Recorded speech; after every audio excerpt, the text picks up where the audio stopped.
Imagine this. You walk into a grocery store for a quick trip. You tell yourself, I'll just grab a few essentials: milk, bread, eggs, maybe some snacks. 20 minutes later, you're standing at the checkout. The total flashes on the screen: $86. And you pause for a second, because you didn't feel like you bought that much.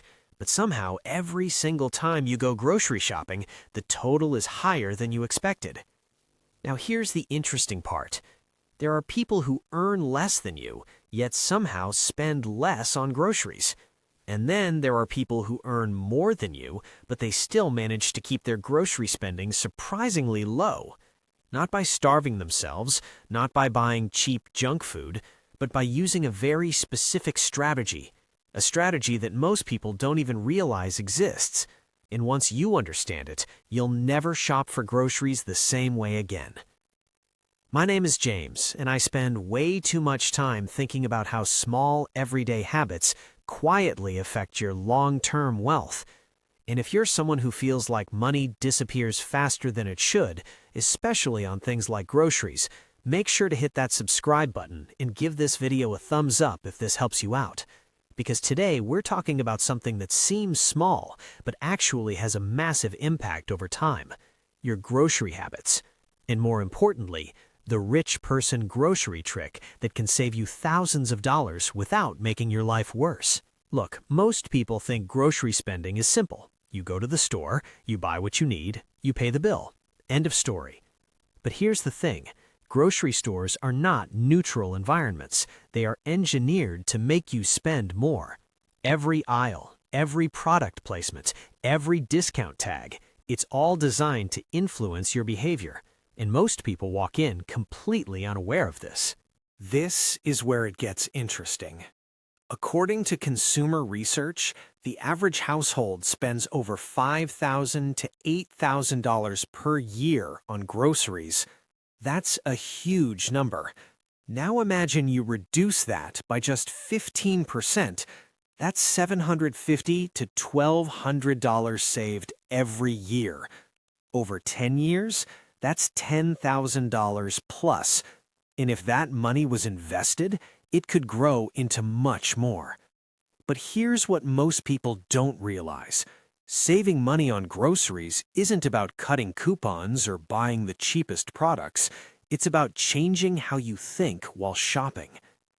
So what is the trick? It's surprisingly simple. They decide what to buy before they enter the store. That's it. Sounds basic, right? But almost nobody actually does this properly. Most people walk into a grocery store with a vague idea. I need some vegetables, maybe snacks, something for dinner. And that's where the problem begins.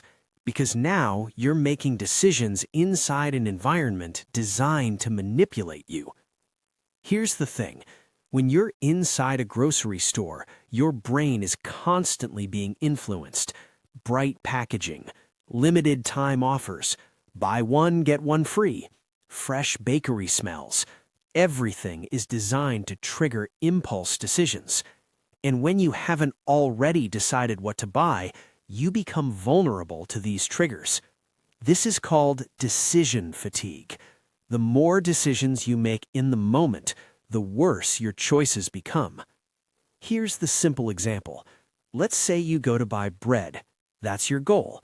But then you see cookies next to it. Special offer. You didn't plan to buy cookies, but now you're thinking, well, it's on sale, so you add it. That one decision might only cost $5, but these small decisions happen over and over again, and suddenly your $40 trip becomes $70. Now multiply that over time. Let's say this happens twice a week, an extra $20 each time. That's $40 per week, about $160 per month. Nearly $2,000 per year. And most people don't even notice it because it feels normal. Here's what most people don't realize. People who are good with money don't rely on discipline inside the store. They remove the need for discipline. They decide everything before they go. They create a strict list. And more importantly, they actually follow it. This is where it gets really interesting, because it's not just about writing a list, it's about creating a closed decision system. Meaning, if it's not on the list, it doesn't get purchased. No exceptions. This removes impulse decisions completely, and suddenly, your spending becomes predictable. Think about it like this. If you're trying to eat healthy, you don't rely on willpower in front of junk food. You simply don't bring junk food home. Same idea here. Rich people don't try to resist spending. They structure their environment so spending decisions are already made. Here's another trick most people ignore. Smart shoppers don't look at the price, they look at price per unit, because companies often manipulate packaging to make things look cheaper. A larger pack might actually be more expensive per gram, but your brain focuses on the total price, not the value. Now, you might be thinking, okay, but I don't want to overthink grocery shopping. And that's fair, but here's the truth. You're already thinking about it, just in a less effective way. Spending 10 minutes planning can save you hours of stress and hundreds of dollars later. Here's something most people ignore. Unplanned grocery shopping doesn't just cost money, it costs time.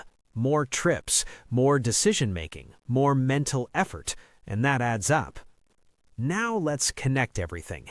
If you save $1,000 per year on groceries and invest that money at 7% annually, after 20 years, that's over $40,000 from groceries, not from a side hustle, not from a raise, just from better decisions. If you want to use this strategy, here's how to start. First, plan your meals for the week.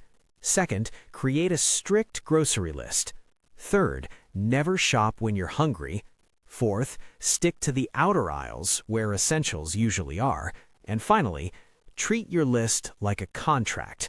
No list means no buy. Look, this isn't really about groceries.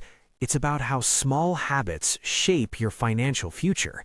Because wealth isn't built through huge decisions. It's built through consistent, everyday behavior. And the difference between someone who builds wealth and someone who struggles financially often comes down to things as simple as this: planning before acting. If this video helped you think differently about money, make sure to subscribe, because on this channel, we break down the real math and psychology behind everyday decisions so you can build wealth without feeling overwhelmed. And I'll see you in the next video.